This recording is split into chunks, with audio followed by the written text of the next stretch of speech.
Hello, everybody. This is Oceanus, and boy, oh boy, we have just received, well, not just received word, this happened about a day ago, I believe, that the Supreme Court has ruled that temporary in the temporary protected status means temporary.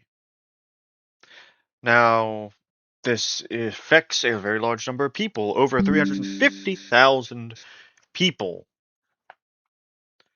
are affected by this decision who are in temporary protected status. This includes Haitians, Venezuelans, Syrians, and whatnot.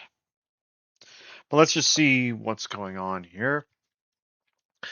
Bill Melugin, I think he's with Fox News. I asked DHS General Counsel James Percival if DHS will allow a grace period for the 300,000 plus Haitians. Oh, this is just Haitians. The 300,000 number is just Haitians. I'm assuming that they're more other than ethnicities and just Haitians that this apply to, who are having their TPS terminated to leave the country over arrests and deportations begin immediately. It's closing time. They don't have to go home, but they can't stay, Percival said.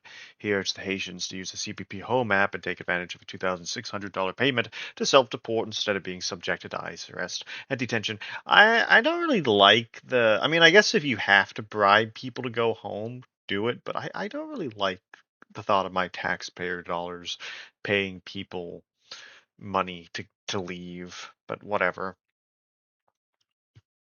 So this is good. There will be no grace period. There shouldn't be a grace period. Why would you even ask that? I mean, I guess I know why, because you want to be clear, but you there shouldn't be a grace period.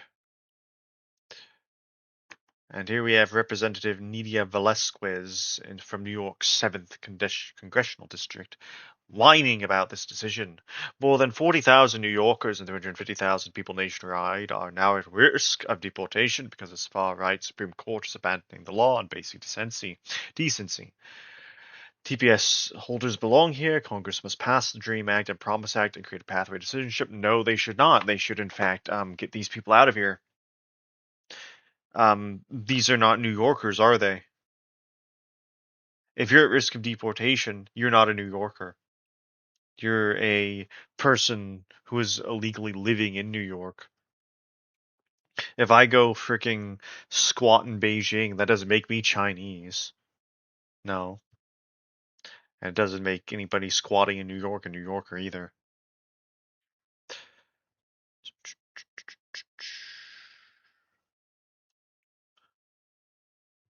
I was always a scam. Temporary protected status is permanent. Somalia, 35 years. Sudan, 28 years. Honduras, 26 years.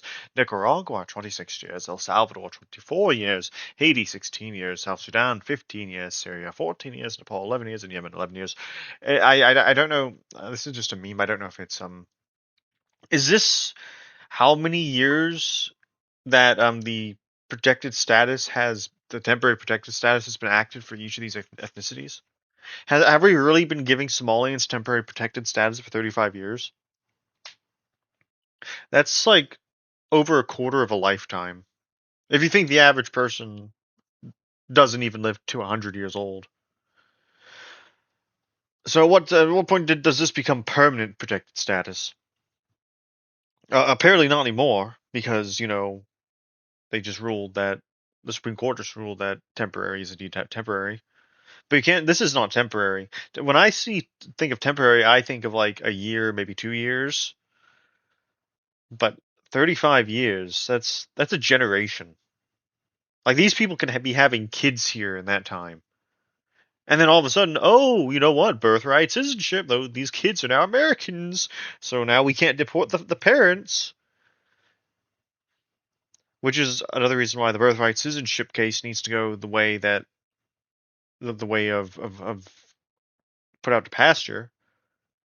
Because you can't tell me that a Somalian who's here on 35 years protected temporary status, you can't tell me they can have a kid and then all of a sudden, well, their kid's now an American citizen, even though they're not really supposed to be here. Nah, nah, mate. That's not how that works. But no, that's not temporary, but it is now. Yeah, Stephen Miller even says this. If you are at risk of deportation, then by definition you are not a New Yorker. Exactly. Exactly. What are you talking about, Mr. Mark? All ever Stephen Miller is doing, i.e., costing Republicans any chance of winning ever again. No, actually, he's doing the reverse. He's giving Republicans a chance of winning because he is getting rid of the people who the Democrats have imported to be their new voter base. That's what's going on here, Mr. Markle. If he didn't do it, then he would have been.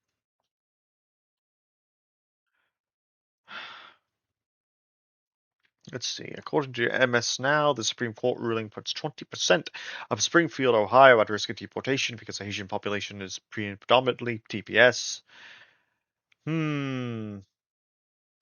Let's see what they have to say here.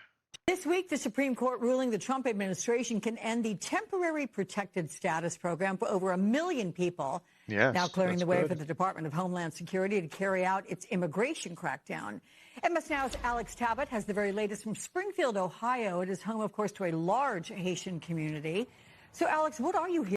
For those of you who don't remember, this Springfield, Ohio was the flashpoint for the they're eating the dogs, they're eating the cats meme back when the 2024 election was going on. This is that place.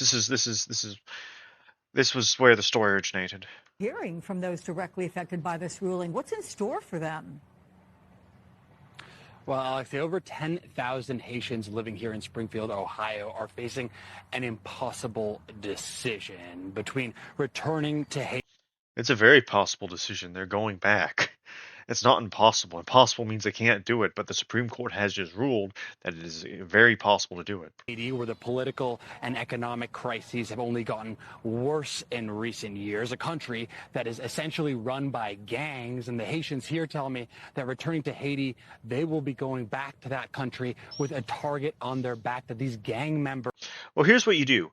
Here's what you do. You, instead of, if you people who are who you say you are, and you have to go back, use what you've learned here to make your country a better place. Heck, do we need to send these people back with guns? Is that what we have to freaking do? You have to do something to better your own country. You can't just hope that it gets better. You have to fight for it to get better. As unfortunate as it is. So if that's the case, well, why don't, instead of giving these people money and having them go back, why don't we give these people weapons, have them go back, and then they can eliminate the gang problem themselves and make a better country for it? Nobody thinks of that, though. Seek out Haitians coming from the United States of America under the assumption that they have money that they can take from these people, or they can stay here in the United States without any legal status anymore, living a life on the margins, living a life in the shadows, afraid to go outside, to buy groceries, to take their children. Well, you wouldn't have to be afraid if you just didn't come here in the first place, but you knew this was temporary when you were signing up for it. You see the word temporary, that means not permanent. You knew this was the case, and yet you did it anyways. And now when the Piper's coming back, you're worried about it. That doesn't children to school. That is the difficult decision the Haitians here in Springfield are facing. I talked to Rose Joseph. She's a Haitian leader here. She also has TPS about this difficult decision. I want you to hear what she had to say. Some employers already talked to their employees, and we received call this morning from people saying that unfortunately, starting on July 1st, they won't be able to go to work anymore. It is like a catch-22 for us. Yeah, it is hard. And I think from yesterday to today, I think the community is just trying to process the news. And I think we are. Yeah, it is hard, and that's sad to say. It is very hard, and I'm sure it is hard that you had to go back to the country that's doing this. But if you want to blame anybody, you should be blaming the liberal politicians who kept you strung along with this lie that your situation was going to be permanent, when that is not the case. That's who you should be mad at. not the people who are actively trying to enforce the laws of this country. You should be mad at the people who strung you along and scammed you, essentially. It's a big scam. What Joe Biden, what Barack Obama, and all the other open borders politicians were doing. Even the Republicans are for this. It's just a big giant scam that unfortunately they fell for, and this is the end result.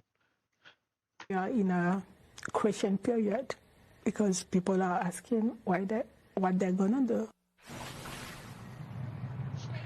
So of the 350,000 Haitians in the United States with TPS, a little over 10,000, close to 15,000 live here in Springfield. The population of Springfield is about 58,000. So with this decision from the Supreme Court, 20% of this community in Ohio overnight has lost their status. That is going to have huge ramifications for the community. Yeah, but it does have huge ramifications. You know what else has huge ramifications? The fact that we brought all these people in here to begin with, and told them that they can stay here temporarily, but actually you're going to be able to stay here permanently as long as we're in charge. Of course, no one ever thinks of that though.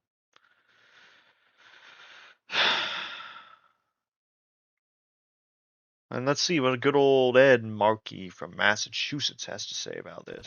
Trump doesn't want to make America great again. He wants to make America hate again. He wants to make America white again. Okay, buddy boy.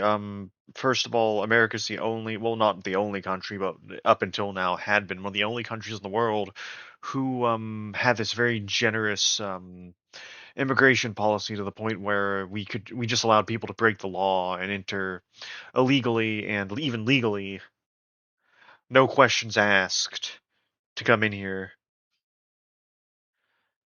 And you see other countries like Japan or China or freaking Korea or who else? Just any country you can think of outside of Europe and the United States and Canada.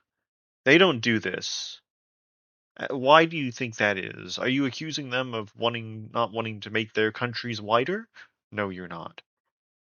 That's his goal. We can see which countries he's picking. We can see those who are being protected. We know what his message is to his MAGA base. It is absolutely racist at its core. And Trump and Stephen Miller and their clan of bigoted henchmen feel no remorse, no shame, no guilt in threatening the lives of TPS holders. We have a moral duty to protect TPS holders and to provide them with protections and a permanent pathway to citizenship.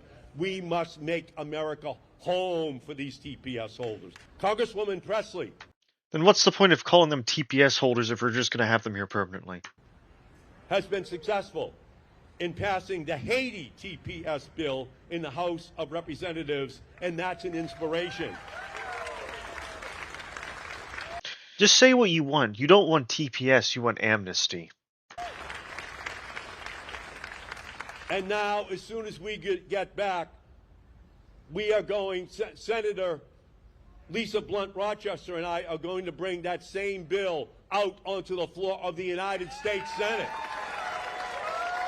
Any Republican who votes for this bill needs to be primaried, because I'm sure some will.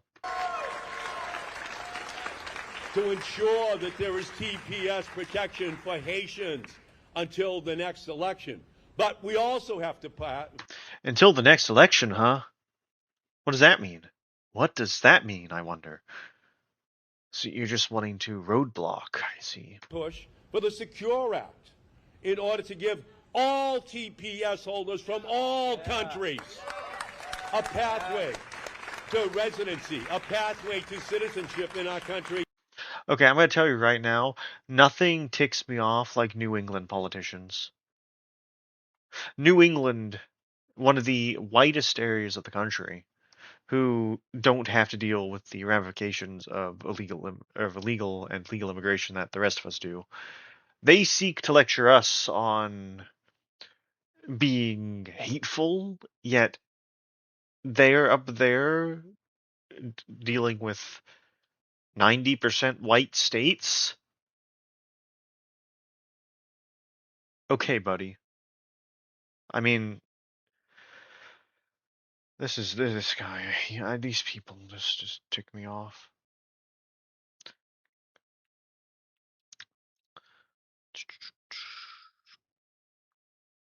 And this is exactly why. If it weren't for mass immigration, Democrats would get 100 electoral votes in presidential elections and have 100 House seats and 20 Senate seats tops. They would be as unpopular as Republicans were during the Great Depression. Exactly. This is why these people in New England who don't have to deal with the consequences of mass migration want mass migration because it benefits them electorally. They can stay up in their 90% white states while the rest of us have to bear the brunt of the people coming across the border because they want their party to win elections. That's all it is. And they call you racist for noticing this. Democrats illegally airlifted a large chunk of Haiti to the Midwest here months ago. Now the leftist media proclaims their right to remain here with the same reverence as an ancient Shinto shrine in Japan, while viewing historic American communities as entirely disposable. Once again, Stephen Miller is exactly right here. Exactly right. Honestly, he should be like Todd Blanche is doing a good job, but Stephen Miller should either be Attorney General or DHS Secretary. Maybe DHS Secretary. I'm not. I don't. Mullen hasn't really impressed me so far, but I guess we'll see. But no, exactly why. Like they, you don't have to have a right to stay here if you've been airlifted here. That's not what it's for. And I don't know. And again, you've seen my last couple of videos have had this theme about the courts, and it just says a lot about about the state of our country when we need the Supreme Court to decide whether temporary means what it means. Temporary means temporary. That's obvious to everybody except politicians because they're making a bad faith argument. But apparently, they have a right to sue us in court to change the definition. According to liberals and the left, the U.S. has no immigration restrictions at all. We saw this under Biden, where everybody was just allowed in, and they said they weren't. The Democrats and the liberals and the left, they always do this weird wordplay where they claim they aren't for open borders, but at the same time they make it as hard as possible to send people who back over the border from whence they came. Like, oh no, we're not for open borders. Biden isn't for open borders. You see, technically we're doing the bare minimum of immigration enforcement. We have border patrol on the border. We're just not letting them arrest people. But they're there. Texas can't make barriers on the border because they're a state and immigration is a federal matter. But at the same time, sanctuary cities can make immigration law despite immigration being a federal matter. It's a federal matter when Democrats are in charge. It's a state issue when Republicans are in charge. That's the entire thing. It's all gaslighting. There are 4 open borders because they hate America and wish to replace American citizens. It's that simple. It's the same playbook being used in Europe, and the same playbook being used in Europe is being used in America. The difference is, thankfully, America has more resistance because we have more people who are willing to see the BS for what it is. But unfortunately, so-called centrist Democrats have created a situation where they can't call this out without agreeing with Orange Man, President Trump, on something. And it's why I see this thing over here, where like this is Polymarket. It's not like a news site, but it is news. Just in, 13 moderate Democrats have signed a promise to America, vowing to fight against democratic socialists that I talked about before in my other video. Check that out. But I can't feel sorry for them. Because here's the thing: if the centrist Democrats, if the moderate Democrats were serious about stopping DSA, Destroy America types, they would vote for immigration actions. They would vote for the Save America Act. I mean, these moderate Democrats definitely aren't in the Senate. Because if they were, they would have the chance to prove themselves Right then and there. Okay, you guys want to vow to fight against the Democratic Socialists? Well, first you got to fight against what brings them here. And that is the immigration system. That you all called everybody else racists for opposing.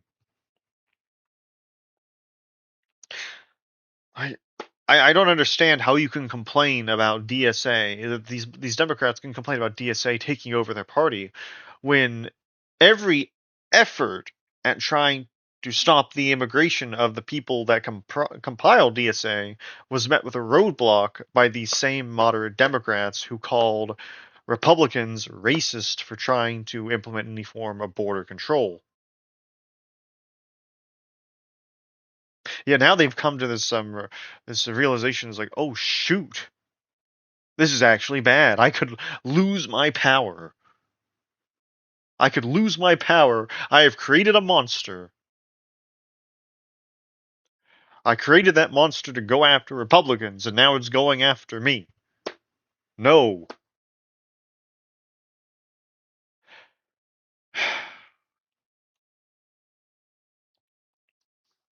Yeah, if only you guys kept your attitude that you had during the Clinton administration, where you were like, yeah, we need to have border protection. Then this wouldn't be happening to you. But I can't say I feel sorry for you. I appreciate your efforts in trying to fight against this, but this is your own fault. Prove yourselves by actually helping us fix the problem. If you can't do that, then this is just noise, because it's not actually solving anything. But anyway, guys, I just wanted to tell you all about the whole temporary protected status being overridden. It's sad that we have to use the dang Supreme Court to say these things, but whatever, I guess. If we're winning in court, I guess it's worth the wait. Remember, like, subscribe, share, comment, and I will see you all in a couple days. Have a good night, everybody.